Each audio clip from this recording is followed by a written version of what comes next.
আমরা যে বিষয়টা দুটো বিষয়ে গুরুত্ব দিয়েছি, একটা হচ্ছে যে দীর্ঘদিন ধরে বাংলাদেশে স্বৈরতন্ত্র, কর্তৃত্ববাদ, ফ্যাসিবাদের বিরুদ্ধে যে লড়াই হয়েছে, সেই লড়াইয়ের মধ্যেই আমাদের গণতন্ত্রের প্রশ্নটি এসছে। এবং গণতন্ত্রের কথা বলতে গিয়ে আমরা বলেছি যে পুরো রাজনৈতিক ব্যবস্থা যেটা এখানে আছে, যে বন্দোবস্তের উপর এটা চলছে, সেটা একটা ফ্যাসিস্ট কর্তৃত্ববাদী বন্দোবস্ত। এইটাকে মানে এই ফ্যাসিস্ট কর্তৃত্ববাদী বন্দোবস্তে পরিণত করা হয়েছে আমাদের সংবিধানের যে ক্ষমতা কাঠামো, সেই ক্ষমতা কাঠামোর যে স্বৈরতান্ত্রিক একটা চেহারা আছে, একটা বৈশিষ্ট্য আছে, তাকে কাজে লাগিয়ে। ফলে এই স্বৈরতান্ত্রিক ক্ষমতা কাঠামোটা বদল ঘটাতে হবে এবং এর মধ্য দিয়েই গণতান্ত্রিক রাজনৈতিক বন্দোবস্ত তৈরিতে পারে। যে আত্মত্যাগের উপরে এই জুলাই আমাদের অভ্যুত্থান তৈরি হয়েছে এবং দীর্ঘ 15 বছর ধরে যে লড়াই হয়েছে, গুম খুন সমস্ত ধরনের অত্যাচার মোকাবেলা করে, তাদের সত্যিকার অর্থে তাদের প্রতি আমাদের শ্রদ্ধা, আমাদের ভালোবাসা আমরা জানাতে পারবো যদি এই অভ্যুত্থানের মধ্য দিয়ে মানুষের যে আকাঙ্ক্ষা প্রসারিত হয়েছে একটা গণতান্ত্রিক ব্যবস্থার জন্য, সেটা আমরা ঠিকঠাক মতো সবাই মিলে এগিয়ে নিয়ে যেতে পারি। তো আমাদের প্রধান ফোকাসের জায়গা হচ্ছে যে এই রাষ্ট্রে গণতান্ত্রিক ব্যবস্থা প্রতিষ্ঠা করা মানে কি, ক্ষমতা কাঠামোকে জবাবদিহি জায়গায় নিয়ে যাওয়া। জবাবদিহিতা প্রতিষ্ঠা করতে হলে আমাদের ক্ষমতা কাঠামোকে ভারসাম্যমূলক করতে হবে। ভারসাম্য ছাড়া কোনো জবাবদিহিতা হয় না। ক্ষমতা যদি চেকস অ্যান্ড ব্যালেন্স না থাকে, তাহলে সেখানে কোনো জবাবদিহি তৈরি হবে না। সেইটাকে আমরা জোর দিয়েছি এবং সেক্ষেত্রে যে আলোচনাগুলো দীর্ঘ রাজনৈতিক সংগ্রামে আমরা তুলেছি, আমরা ধন্যবাদ জানাই এই ঐকমত্য কমিশন কিংবা বিভিন্ন কমিশনগুলোকে, যারা মোটামুটিভাবে অনেকগুলো প্রশ্নকে তারা সামনে এনেছেন। সেখানে যেমন আমরা বলেছিলাম যে বাংলাদেশে সংসদ হচ্ছে জনগণের প্রতিনিধি। এখন সংসদের প্রতিনিধিত্ব ইতিমধ্যে আমাদের নেতৃবৃন্দ, আমাদের নির্বাহী সমন্বয়কারী আবুল হাসান রুবেল বলেছেন যে সংসদ সদস্যরা জনগণের প্রতিনিধি, কিন্তু সংসদে গিয়ে তারা কিন্তু জনগণের প্রতিনিধি থাকতে পারেন না, দলের অনুগত হয়ে যেতে হয়। হাত তোলা একটা এমপির মতো জায়গা দাঁড়ায় নিয়ে বহু সভা সমাবেশের বক্তব্য আমাদের শুনেছেন আপনারা। সেই জায়গা থেকে আমরা বলেছিলাম যে 70 অনুচ্ছেদ বাতিল চাই। কিন্তু প্রস্তাবে এসেছিল যে অর্থ বিল কিংবা বাজেট ব্যতি রেখে বাকি সব জায়গায় ভোট দিতে পারবে। কিন্তু বাংলাদেশের বাস্তবতায় যে জায়গায় এসে দাঁড়িয়েছে যে আস্থা ভোট, সরকার গঠনের আস্থা ভোট নিয়ে হর্স ট্রেডিংয়ের একটা সম্ভাবনার কথা তুলে ধরা হয়, অতীতেও এটা দেখা গেছে। সেই বিবেচনার জায়গা থেকে আমরা তুলনামূলকভাবে কনসেনসাসের স্বার্থে এই আস্থা ভোট এবং বাজেট, এই দুই বিষয় বাদে বাকি সকল বিষয়ে সংসদ সদস্যরা যাতে তাদের স্বাধীনভাবে ভোট দিতে পারেন, সেই রকমভাবে 70 অনুচ্ছেদ সংস্কারের কথা আমরা তুলে ধরেছি। এবং আমরা মনে করি যে এটা ক্ষমতা কাঠামোর ভারসাম্য এবং সংসদকে জনগণের প্রতিনিধি করে তোলার ক্ষেত্রে অত্যন্ত গুরুত্বপূর্ণ একটা জায়গা। দ্বিতীয় সবচেয়ে বেশি গুরুত্বপূর্ণ জায়গায় আমরা বলেছি যে সাংবিধানিক যে পদগুলো আছে, যেমন তার মধ্যে একটা বড় জায়গা হচ্ছে বিচার বিভাগ। বিচার বিভাগকে নির্বাহী বিভাগ থেকে কেবল আলাদাই করতে হবে তাই নয়, বিচার বিভাগ যাতে এই সত্যিকার অর্থে একটা স্বাধীন বিচার বিভাগ বা সেপারেশন অফ পাওয়ারের জায়গায় থাকে এবং নির্বাহী বিভাগের সাথে চেকস অ্যান্ড ব্যালেন্সের জায়গায় থাকে, তার জন্য প্রয়োজনীয় ব্যবস্থাগুলি গ্রহণ করতে হবে। এবং সেই ক্ষেত্রে সুপ্রিম কোর্টের বিচারক নিয়োগ থেকে শুরু করে তার যে সততা, তার যে যোগ্যতা, সমস্ত কিছুর দিক থেকে এটাকে সুনির্দিষ্ট ক্রাইটেরিয়া দাঁড় করাতে হবে এবং এমনকি পাবলিক হিয়ারিংয়ের জায়গায় এটা নিয়ে যাওয়ার প্রয়োজন আছে। সুপ্রিম কোর্টের অধীনস্থ থাকবে সচিবালয়, যারা এই নিম্ন আদালতের নিয়োগ, বদলি, পদোন্নতি সমস্ত কিছু দেখবেন। ফলে এই পুরো প্রশ্নটা কংক্রিট করে না বললে, বিচার বিভাগ স্বাধীন হতে হবে এই কথা কিন্তু সংবিধানেও বলা আছে। এই কথা একসময় আন্দোলনের 3 জোটের রূপরেখাও বলা হয়েছিল, কিন্তু এর সুনির্দিষ্টকরণ ছাড়া বিচার বিভাগ স্বাধীন করা কিংবা সেপারেশন অফ পাওয়ারের অর্থে বলছি স্বাধীনতা, যে সেটা কিভাবে কার্যকর হবে সেটা সুনির্দিষ্ট হয় না।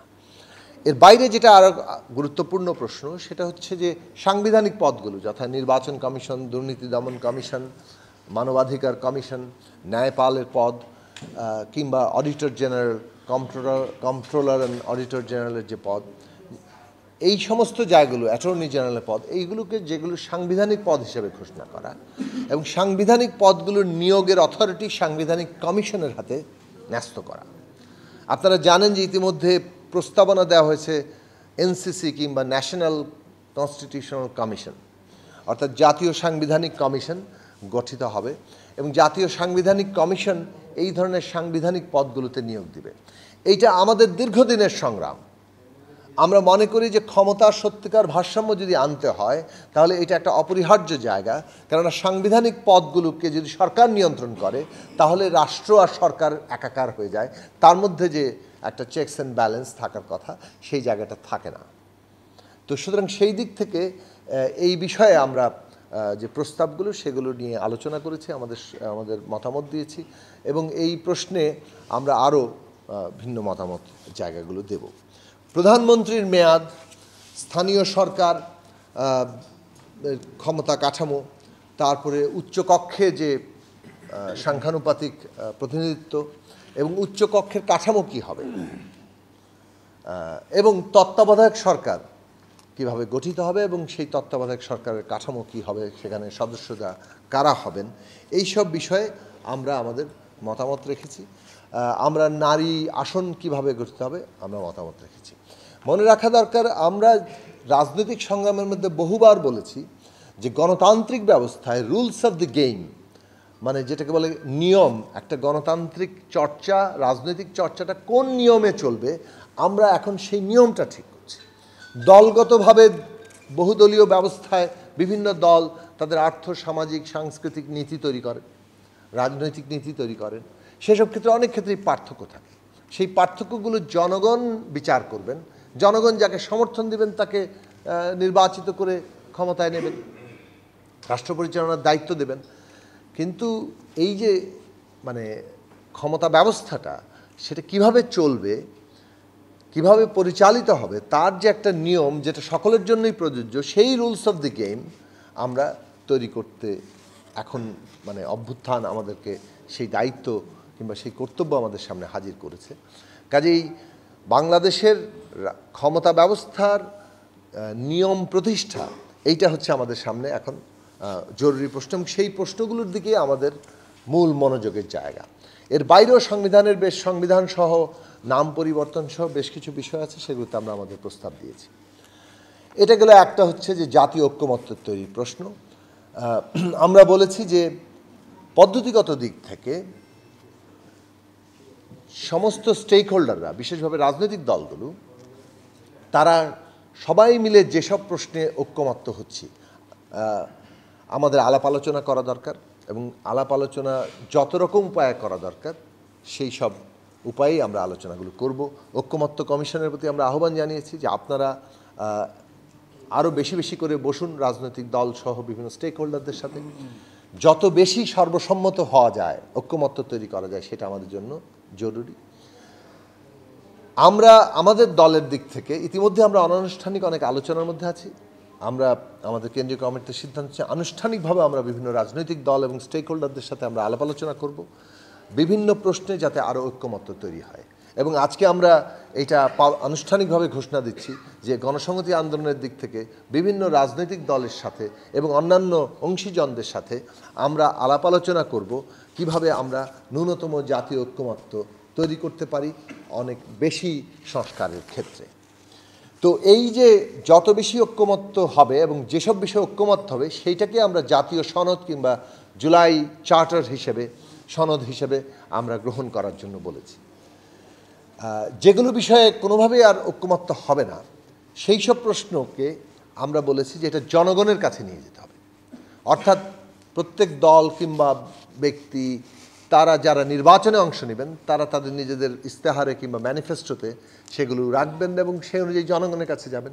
জনগণ যাদেরকে বিজয়ী করে সংখ্যাগরিষ্ঠতা দেবে তারা সেই সব প্রশ্ন নিয়ে সংসদে সেগুলো বাস্তবায়ন করবেন।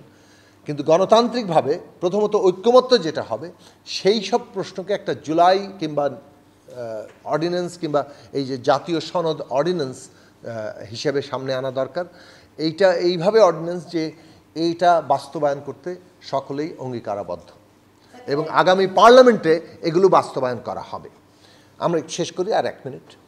আগামী পার্লামেন্টে এটা বাস্তবায়ন করা হবে। তার মানে জুলাই সনদ কিংবা জাতীয় সনদ একটা অর্ডিন্যান্স করে আগামী গঠিত সংসদে যাতে এটা বাস্তবায়িত হয় সে ব্যাপারে একটা বাধ্যবাধকতার জায়গা তৈরি করার ক্ষেত্রে আমরা বলেছি। এবং আমরা বলেছি যে আগামী সংসদে যেহেতু জনগণের ম্যান্ডেট নিয়ে এই সংস্কারগুলো বাস্তবায়ন করা দরকার। আপনারা সবাই জানেন যে মোটা দাগের 3টি প্রস্তাব রয়েছে। একটা হচ্ছে গণপরিষদের নির্বাচন, একটা হচ্ছে আগামী সংসদ নির্বাচন যেখানে অ্যামেন্ডমেন্ট আকারে এই সংস্কারগুলো হবে। আমরা প্রস্তাব করেছি একটা সংবিধান সংস্কার পরিষদ কিংবা সংবিধান সংস্কার সভার নির্বাচন। কেন সেটা আমরা পরিষ্কার করি যে একটা গণপরিষদ কিংবা সংবিধান যাকে বলে যে সংবিধান সভার যে নির্বাচন, সেটা জনগণ একটা সংসদকে একটা সংবিধান তৈরি অনুমোদন দেয় কিংবা এখতিয়ার দেয় কিংবা ক্ষমতা দেয়।